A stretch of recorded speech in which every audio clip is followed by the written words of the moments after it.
வணக்கம். அன்பார்ந்த அனுக்கிரகம் தமிழ் சேனல் நேயர்களுக்கு உங்கள் ஜோதிடர் ஜெயமஸ் சந்திரமௌலியின் பதிவு. இந்த பதிவில் செவ்வாய் கிரகம் கடகராசியில் வர்றாரு.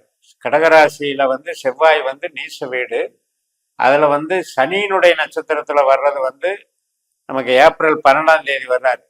மே 12ஆம் தேதி வரைக்கும் அந்த 30 நாட்களில் செவ்வாயினுடைய பலன்கள் நமக்கு எப்படி இருக்குங்கிறத தொடர்ந்து 12 லக்னத்துக்கும் பார்க்கணும். மிதுன லக்னத்துக்கு இந்த செவ்வாய் என்ன பண்றாருன்னு பார்ப்போம். அதாவது ஏப்ரல் 12 முதல் மே 12 வரைக்கும் சனியை போல செயல்படுகிறார். நம்ம லக்னத்துக்கு செவ்வாய் 6ஆம் அதிபதி. பகை, நோய், கடன், வேலைங்கிறத விஷயத்துல நல்லது பண்ணுவார். ஆனா எதிரிகள் தொல்லை, பேச்சினால பிரச்சனை, வம்பு சண்டை, ஒரு மாதிரி வழக்கு சம்பந்தப்பட்டது, கடன் சம்பந்தப்பட்டதுல எல்லாம் தாக்கத்தை அதிகப்படுத்தக்கூடிய கிரகம் செவ்வாய். ஆனா நம்மளுடைய லக்னத்திலேயே செவ்வாயினுடைய நட்சத்திரம் இருக்கு.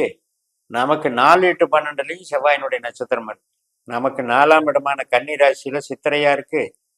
8ஆம் இடமான மகர ராசியில அவிட்டமா இருக்கு. 12ஆம் இடமான ரிஷப ராசியில அது மிருகசீஷமா இருக்கு. இப்படி ஒரு நல்லதும் வச்சிருக்குது, கெட்டதும் வச்சிருக்கு. இப்ப அவங்க ஜாதகத்துல செவ்வாய் நம்ம லக்ன புள்ளி எப்படியோ அப்படி அது வேலை செய்யும். இப்ப நம்ம லக்ன புள்ளி அப்படின்றது எப்படி பார்த்தாலும் உங்களுக்கு செவ்வாயினுடைய நட்சத்திரத்துல 2 பாதத்துல, அதாவது மிருகசீரிஷம் 3ஆம் பாதம் 4ஆம் பாதத்துல பிறந்தவங்களுக்கு மட்டும்தான் செவ்வாய் கொஞ்சம் பாசிட்டிவா எடுத்துக்கணும். அதாவது ஓரளவுக்கு நாம நினைக்கிற காரியத்தை சாதிக்க பிறந்தவங்க, நம்ம நினைக்கிறத நாம வழிநடத்தி நம்ம நல்லபடியா ஒரு எதையும் ஃபேஸ் பண்ணி ஜெயிக்கக்கூடியவங்க அப்படின்னு எடுத்துக்கணும். இப்ப இதே உங்களுடைய லக்ன புள்ளி ராகுவாக இருந்தாலோ குருவாக இருந்தாலோ செவ்வாய் பெரிய பாசிட்டிவ் எனர்ஜி கிடையாது. மாறாக நெகட்டிவ் எனர்ஜி. நம்ம ஜாதகத்துல ஒருவேளை அது பாசிட்டிவான பாவங்களுக்கு தொடர்பு இருந்தால் நல்லது பண்ணும். அதுவும் இல்லாம 8ஆம் பாவம் 12ஆம் பாவ தொடர்பு செவ்வாயே நம்ம பிறந்த ஜாதகத்துல வச்சிருந்தாருன்னா நமக்கு ரொம்ப ரொம்ப கெட்ட கிரகம் செவ்வாய்.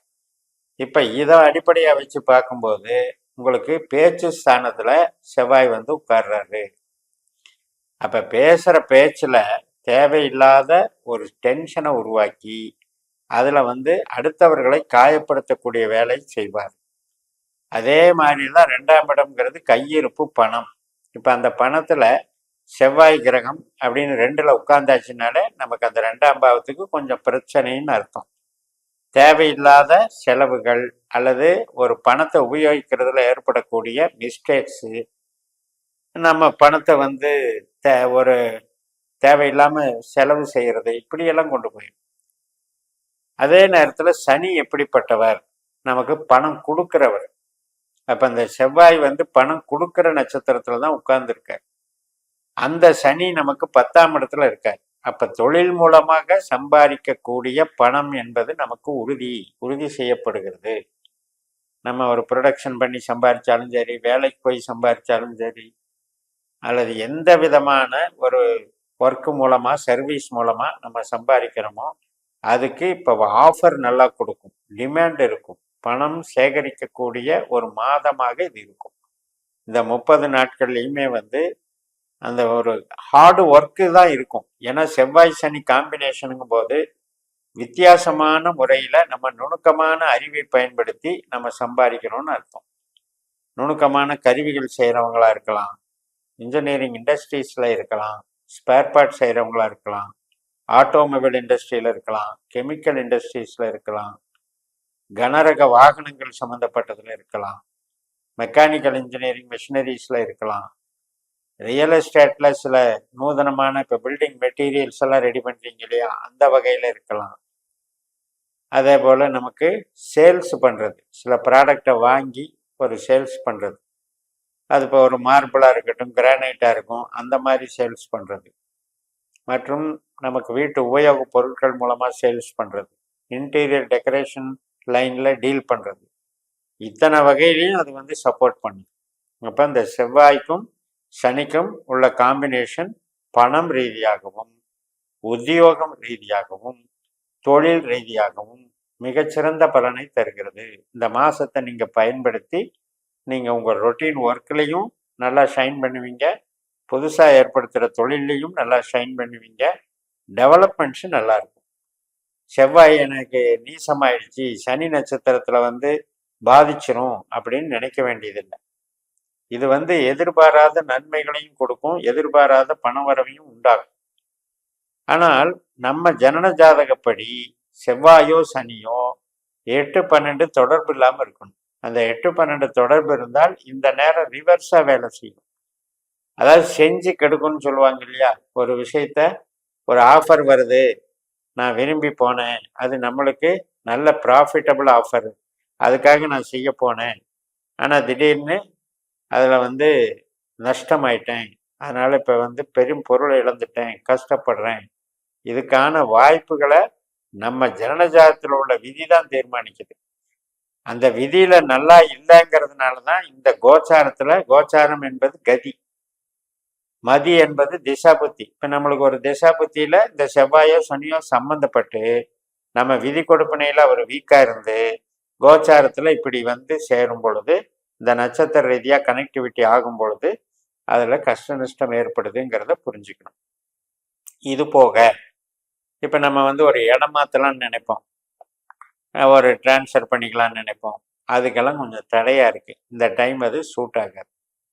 இப்போ உற்பத்தி சார்ந்த பொருள் வேலைகள், யந்திரம் வாங்கிறது, ஒரு கருவிகள் வாங்கிறது, கன்ஸ்ட்ரக்ஷன் லைனு, இப்போ பில்டிங் கட்டுறது, இதுக்கெல்லாம் சாதகமாக இருக்கும், ஒன்றும் தொந்தரவு பண்ணாது. குழந்தைகள் சம்மந்தப்பட்டதில் புகழ் பெறுவாங்க, அவங்களுடைய வளர்ச்சி நமக்கு நல்லா இருக்கும். குழந்தைகள் ஒரு சில பேருக்கு வளர்ந்த குழந்தைகள் சம்பாதிச்சு கொடுக்கக்கூடிய அமைப்பில் அவங்களால வரக்கூடிய வருமானத்தையும் இது குறிக்குது. இப்போ ஒரு பையன்கிட்ட ஒரு பணம் எதிர்பார்த்தேன் அப்படின்னா இந்த டைமில் கிடைக்க போகுது, கிடைச்சிடும்.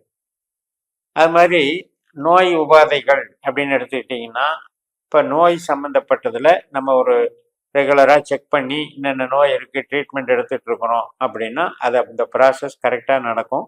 அதுக்குண்டான மருந்து மாத்திரைகளை சாப்பிட்டுட்டு இருப்பீங்க. அது வந்து ஒன்றும் பெருசாகாது, ஒரு கட்டுக்குள்ளே லெவலாக போய்கிட்டே இருக்கும், ஒன்றும் பாதிக்காது. திடீர்னு இப்போதான் தோன்றுச்சு அப்படின்னா கூட அதுக்கு போய் கன்சல்ட் பண்ணும்போது ஒரு ப்ராசஸ், மெடிக்கேஷன் இப்படி பண்ணுங்க அப்படின்னு சொல்லுவாங்க. அதே மாதிரி ஒரு வழக்கு நடக்குது, ஒரு டைவர்ஸ் வழக்கோ அல்லது சொத்து தகராறு வழக்குகளோ நடக்குது அப்படின்னா அதுக்கு நமக்கு சாதகமான அம்சங்கள் அங்கே போய்கிட்டு இருக்கும். அதில் வந்து ஜெயிக்கக்கூடிய அம்சங்கள் வந்து நமக்கு சாதகமாக போயிட்டு இருக்கும். ஆனால் இந்த கணவன் மனைவி உறவுல மட்டும் கொஞ்சம் ரொம்ப ஜாக்கிரதையாக இருக்கும். ஏன்னா எமோஷனாக பேசுறதுங்கிறது வந்து தேவையில்லாத வார்த்தைகள்னால ஊண்டிங் ஆகிறது மாதிரி போயிடும். அதே மாதிரி ஒரு ஈகோவை வளர்த்து விட்டுரும். நான் சொல்றதை தான் நீ செய்யணும், நான் சொல்றதை தான் நீ கேட்கணும் அப்படிங்கிற மாதிரியான வார்த்தைகள் அதிர்ச்சியை கொடுத்து ஒன்றுக்கொன்று ஈகோவை வளர்த்து விட்டுரும். அதில் மட்டும் ஜாக்கிரதையாக இருக்கும். அதே வந்து இப்போ நம்ம ஒரு மாதிரி நமக்கு திசா புத்திகள் நல்லா போய்கிட்டு இருக்கு, இந்த செவ்வாயும் சனியும் வந்து திருமண வாழ்க்கைக்கு சப்போர்ட் பண்ணுற கிரகங்களாக இருந்தால் அதில் ஒன்றும் பிரச்சனை வராது. இப்போ 2 பேர் கணவன் மனைவி சேர்ந்து உழைச்சிக்கிட்டு இருப்பாங்க. அந்த உழைச்சிட்டு இருக்கும்போது அவங்களுக்கு இன்கம் சோர்ஸஸ் மேலே திருப்திப்பட்டுக்குவாங்க. சரி, உன்னுடைய ப்ராஃபிட் இவ்வளவு, என்னுடைய ப்ராஃபிட் இவ்வளவு, இந்த மாதிரி நம்ம பிளான் பண்ணிக்கலாம் அப்படின்னு எல்லாம் அவங்க எஸ்டிமேட் போட்டு வாழ்க்கை நடத்துறதுக்கு ரொம்ப ரொம்ப கரெக்டாக இருக்கும் இந்த டைம். யாருக்கெல்லாம் அந்த மன வாழ்க்கை அதிருப்தி அப்படின்னு ஏற்கனவே போயிட்டு இருக்கோ அவங்க மட்டும் இந்த டைமில் எச்சரிக்கையாக இருந்து. ஆயுள் சம்மந்தப்பட்டதுக்கு நல்லா இருக்கு, பூர்வீகம் சம்மந்தப்பட்டதுக்கு நல்லா இருக்கு, தொழிலுக்கும் நல்லா இருக்கு. மூத்த சகோதர வகையில் அவங்க ஏதாவது ஒரு வகையில் அவஸ்தைப்படுறதோ, இடம் மாறுறதோ, செலவு பண்ணுறதையோ பார்க்க வேண்டி இருக்கும். மூலதனம் பண்ணுறதுக்கும் உங்களுக்கு சிறப்பாக இருக்கும். அது மாதிரி இன்வெஸ்ட்மெண்ட்டில் இந்த டைமில் பண்ணும்போது நமக்கு பெனிஃபிட்ஸை கொடுக்கும்னு சொல்லி நிறைவு செய்கிறேன். இந்த சேனலை சப்ஸ்கிரைப் பண்ணி ஷேர் பண்ணுங்கள். உங்கள் தனிப்பட்ட ஜாதக பலாபலன்களை என்னுடைய வாட்ஸ்அப் நம்பரில் தொடர்பு கொண்டு பலன் பெறுங்கள். உங்களிடமிருந்து விடைபெறுகிறேன். உங்கள் JMS. நன்றி, வணக்கம்.